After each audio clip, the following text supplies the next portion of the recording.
E aí, turma, tudo bem com vocês? Sejam muito bem-vindos ao canal. Eu sou o professor Rodrigo. Na aula de hoje, eu vou falar sobre os hidrocarbonetos. Eu vou te explicar o processo de separação e obtenção desses compostos, os quais são oriundos do petróleo. Eu também vou te explicar a classificação e os tipos de hidrocarboneto, assim como eu vou falar sobre a estabilidade dos ciclos e também sobre aromaticidade.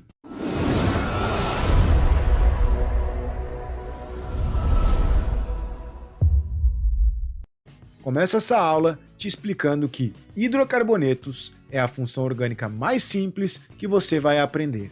Hidrocarbonetos são compostos que apresentam em sua estrutura apenas átomos de carbono e átomos de hidrogênio. Independente se essa estrutura apresenta ligação simples, dupla ou tripla, ramificada ou não, se é cíclico ou se não é cíclico. Tem carbono e hidrogênio, nós classificamos como sendo um hidrocarboneto. O mais simples de todos é aquele que apresenta apenas um átomo de carbono, como o gás metano, que é conhecido como GNV, gás natural veicular, e também pode ser chamado de gás do pântano. O gás butano, que é o composto principal do bujão de cozinha, também é um hidrocarboneto. Assim como a gasolina, que também é um hidrocarboneto. A gasolina é uma mistura de hidrocarbonetos que apresenta compostos com 7 e 8 carbonos. Os hidrocarbonetos, eles são obtidos naturalmente do petróleo. Isso não significa que não podemos fazer uma reação orgânica com um álcool ou outra função orgânica e chegar a um hidrocarboneto. Mas de origem natural, nós extraímos do petróleo e separamos esse composto a partir de um processo chamado de destilação fracionada. Como que consiste este processo? Os hidrocarbonetos, ou melhor, o petróleo, que é um líquido viscoso que tem uma gama de hidrocarbonetos ali dentro, ele é adicionado em uma fornalha. Nesta fornalha, ele é aquecido até uma temperatura suficiente para que todos os compostos volatilizem. Isso significa que esses compostos todos estarão na fase de vapor depois que passar por este aquecimento. Agora eu quero lembrar uma coisa com vocês. Vamos comparar dois hidrocarbonetos aqui. Um que apresenta 6 carbonos e um composto que tenha 17 carbonos. Eu vou classificar ou vou separar este meu exemplo em um composto leve e um composto que eu vou chamar de ser pesado. Eu gostaria que você lembrasse agora sobre a temperatura de ebulição. Vamos analisar para esses dois compostos apenas a massa, embora eles tenham a mesma interação molecular, no caso de polo induzido. Se eu comparar um composto pesado e um composto leve, aquele que é pesado apresenta uma maior temperatura de ebulição e o leve uma menor temperatura de ebulição. Um composto pesado vai exigir uma maior energia para que ele passe de líquido para a fase de gasoso. Consequentemente, essa temperatura de ebulição ela é maior em comparação com o composto leve, que apresenta a mesma interação molecular. Agora, o que eu quero que vocês lembrem é que se a temperatura de ebulição para um composto leve é alta, nós podemos afirmar que a sua temperatura de condensação também é alta. A temperatura de ebulição coincide com a temperatura de condensação para um mesmo composto. Esses compostos que foram volatilizados, o que vai acontecer conforme percorre esta torre?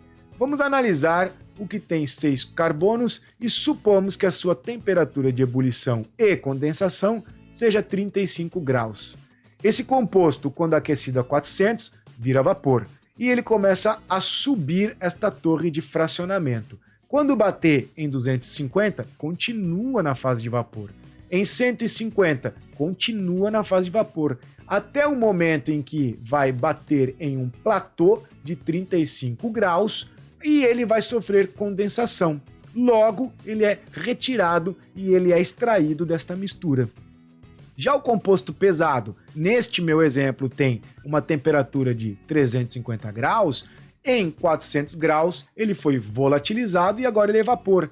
Este composto ele vai sair primeiramente. Por quê? porque a torre de fracionamento ela é um gradiente de temperatura, do temperatura mais elevada até temperatura inferior. E assim nós acabamos separando esses compostos pela sua massa molar. Isso já foi questão de vestibular e de Enem, então fique esperto. E caso ainda tenha alguma dúvida, fique à vontade para utilizar os comentários. Qual é a classificação que nós temos para os hidrocarbonetos? Nós podemos fazer uma grande divisão nos hidrocarbonetos, de cadeias abertas e de cadeias fechadas. Os de cadeias abertas nós podemos chamar de alcanos, alcenos, alcadienos e alcinos. O que eu quero gravar aqui com vocês, que posteriormente nós iremos usar para questões de nomenclatura, é esse infixo que nós temos aqui no nome. Esse infixo indica para nós a saturação desses compostos. Todos os compostos que têm o infixo -an, eles são compostos saturados e apresentam ligações do tipo simples. Quando temos o infixo -en de alceno, nós temos ligações duplas. Dien, se uma -en é uma ligação dupla, dien são duas ligações duplas em sua estrutura. E alcino, esse -in, é de uma ligação do tipo tripla. Uma classe muito pouco explorada e comentada são os eninos. Eninos são hidrocarbonetos que apresentam ligações do tipo dupla e ligações do tipo tripla. Para os hidrocarbonetos de cadeia fechada, esse infixo ele se repete, porém nós temos agora o prefixo de ciclo, que significa fechada. Então, ciclanos, ciclenos, ciclinos são estruturas que têm cadeias fechadas e que apresentam ligações simples, duplas ou triplas. E aromáticos, como nós já vimos na aula anterior, são aquelas estruturas que realizam ressonância. Eu comentei com vocês sobre ressonância na aula de classificação de cadeias carbônicas, a qual eu sugiro que você assista. E eu vou deixar o card aqui em cima do lado da minha imagem para te direcionar para essa aula. Então vou falar para vocês um pouquinho sobre cada uma dessas estruturas aí, dessa classificação. E quero alertar que ciclinos não existem. Não existe nenhum composto cíclico que apresente uma ligação tripla. Eu te explico isso na estabilidade de hidrocarbonetos cíclicos pela teoria de Bayer.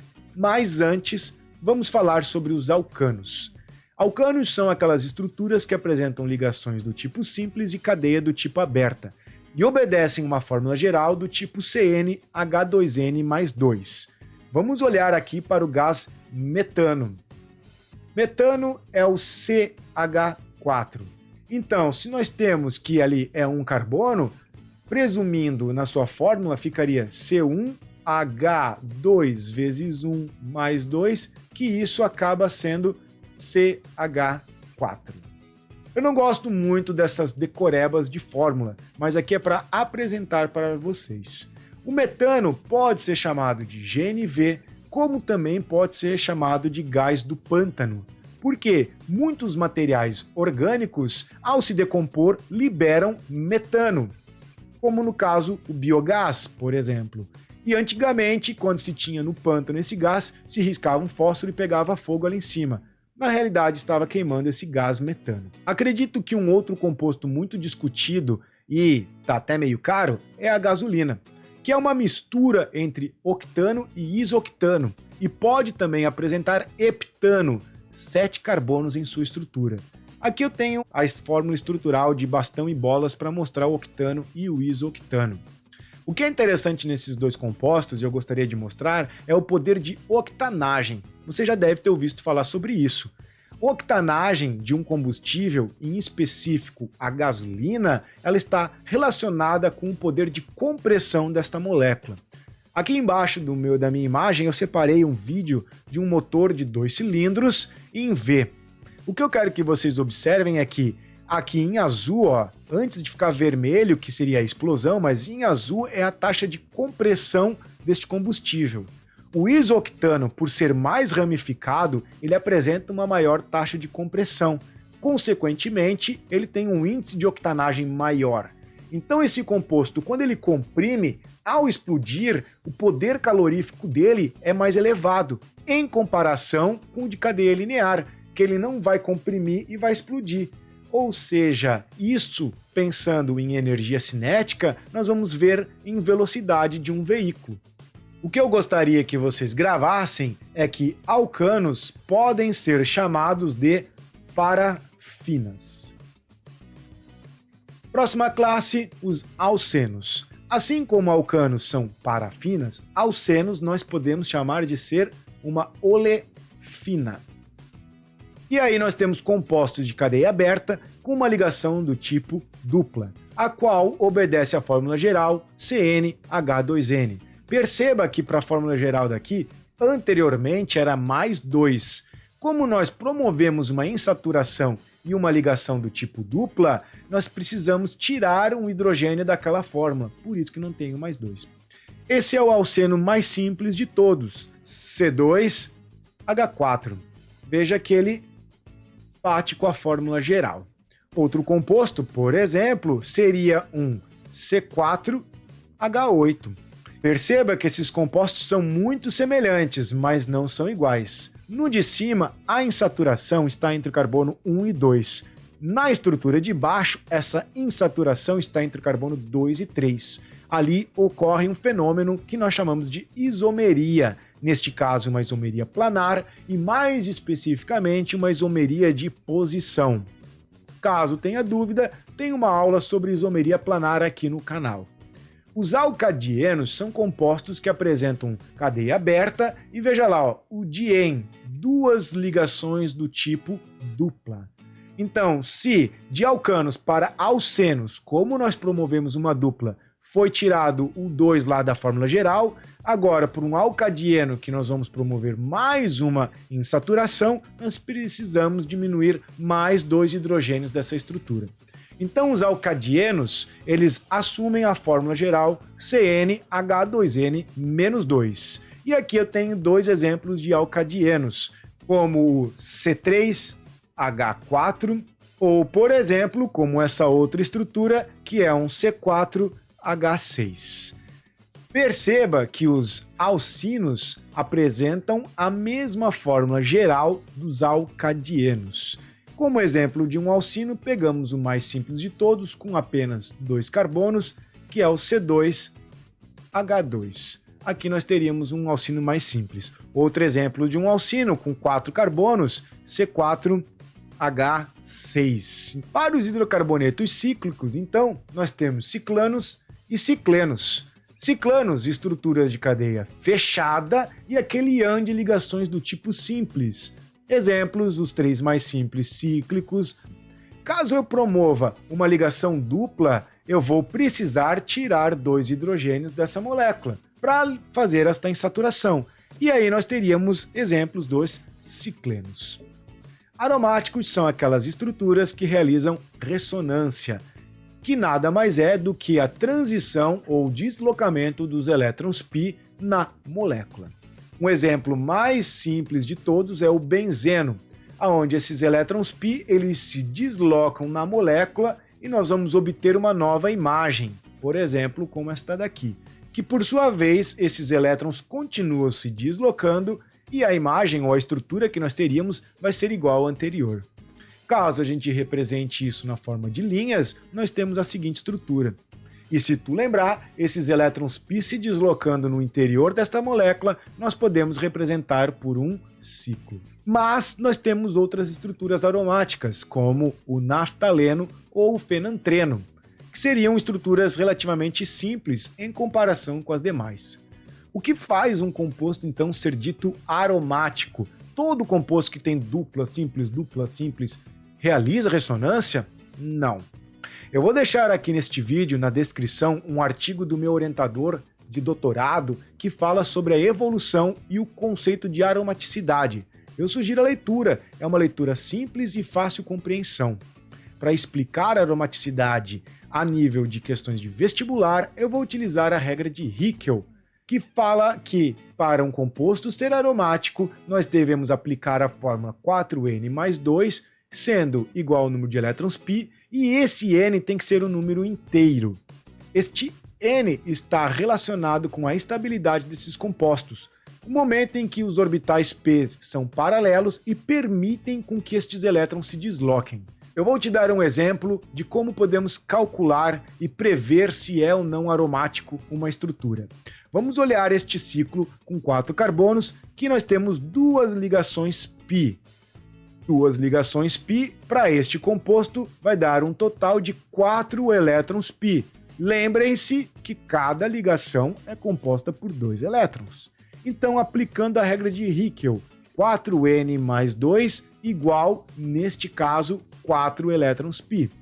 Aqui nós vamos ter que o n não será um número inteiro, e sim uma fração. Nós vamos ter 2 quartos, ou 1/2.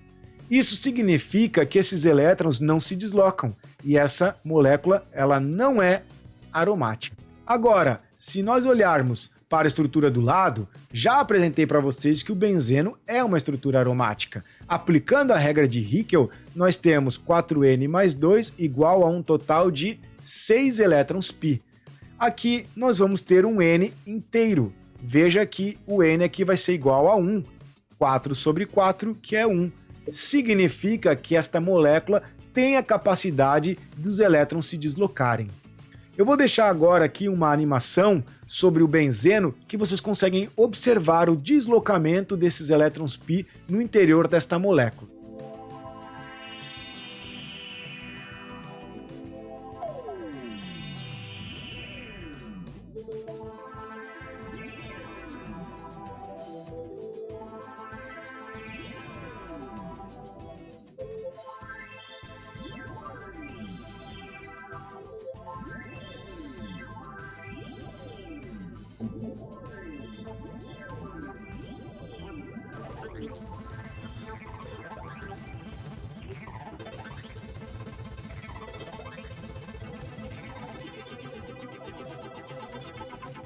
Esse vídeo eu acho muito interessante para fins didáticos, para que a gente consiga entender o deslocamento desses elétrons nos orbitais p.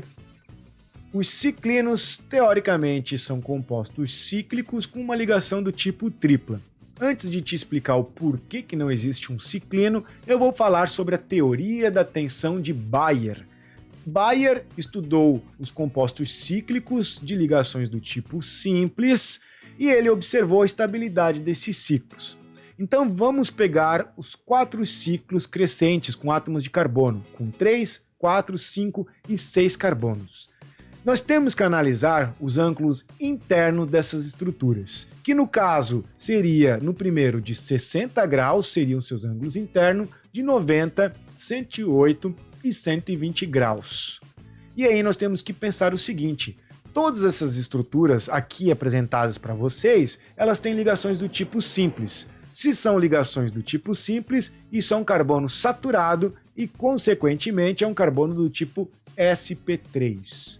Qual a angulação de um carbono sp3? 109 graus e 29 minutos. Então, se nós analisarmos essa série de ciclos e formos comparar o ângulo que existe no interior de cada uma dessas moléculas com um ângulo que o carbono quer realizar, nós conseguimos observar que para a estrutura 1 existe uma elevada tensão angular. Como assim? Aquele carbono de 109 graus, nós estamos tensionando, empurrando essas ligações para que ele consiga ciclizar e fechar essa cadeia.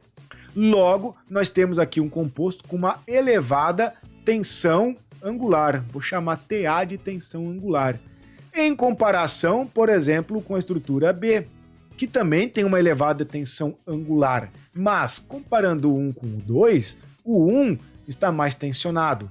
Consequentemente, esse composto ele é o mais instável de todos.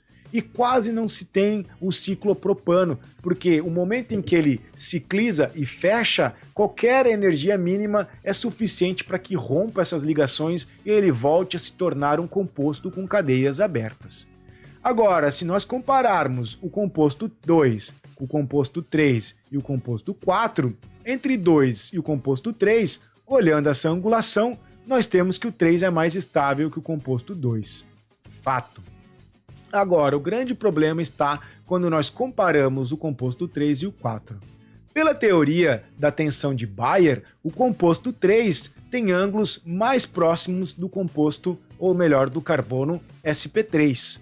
Logo, o composto 3 deveria ser o mais estável. E isso não é o que acontece. O composto mais estável de todos é aquele que apresenta 6 carbonos em sua estrutura. O ciclohexano é o mais estável de todos, até mais que o composto 3, que tem ângulos de 108 graus. Qual foi o erro de Bayer e o erro que você não está observando agora? Bayer, quando desenhou estes compostos, ele fez num plano de 2 dimensões. Nós estamos analisando esses compostos em um eixo de Y e um eixo do X, mas você está comparando com o carbono sp3, que ele está num plano tridimensional, num Y, num X e num Z. O erro de Bayer foi desenhar esses ciclos em 2 dimensões, e isso está errado, porque esses compostos eles estão em 3 dimensões. Então, no momento em que nós olhamos para o ciclohexano e realmente observamos essa estrutura tridimensional, nós vimos que ele não se desenha desta forma, não é planar, e sim tridimensional, e ele admite 2 conformações, que nós chamamos de uma conformação cadeira e de uma conformação do tipo barco. O que você tem que lembrar? Bayer pensou que o ciclohexano ficava assim, mas na realidade, assim ele teria tensão angular muito elevada. O ciclohexano ele tem a capacidade de dobrar essa ponta, olha só, e a outra, e aqui nós teríamos uma conformação do tipo cadeira. Mas as 2 pontas poderiam estar apontadas para cima, formando uma conformação do tipo barco. Acredito que a imagem lembra aqui um barco e uma cadeira. Eu achei essa outra imagem na internet e eu acho que dá para entender melhor o porquê conformação barco e conformação do tipo cadeira. Nossa aula está chegando ao fim, mas por que não existem ciclinos? Bom, pensa na tensão angular. Ciclinos são compostos que têm ligações do tipo tripla. E essa ligação tripla é de 180 graus. Nós não iríamos conseguir tensionar esses compostos, então não existe ciclinos, certo? Qualquer dúvida que você tiver, utilize os comentários ou entre em contato comigo. Se você gostou do vídeo, se eu te ajudei de alguma forma, eu vou pedir para que você me ajude compartilhando esse vídeo e clicando no curtir. Muito obrigado pela sua atenção e até a nossa próxima aula.